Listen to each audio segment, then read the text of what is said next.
डोसा. साहित्य: 1 वाटी तयार डोसा पीठ, कोथिंबीर, 1 चिरलेली शिमला मिरची, 2 चिरलेली टोमॅटो, शेंगदाणा चटणी, सास, लोणी, 1 वाटी चिरलेली कोबी, 1 वाटी चिरलेली कांदा. नॉनस्टिक तव्याला गरम करून त्यावर तेल ब्रश करून घ्या. आता यावर थोड्या कमी प्रमाणात तयार मिश्रण घालून घ्या.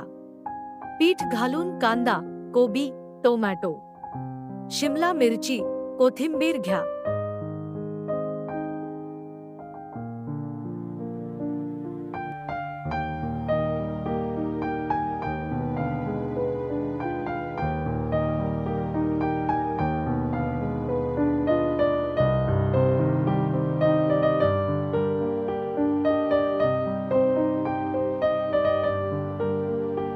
दोन मिनिटं झाकण ठेवून शिजू द्या.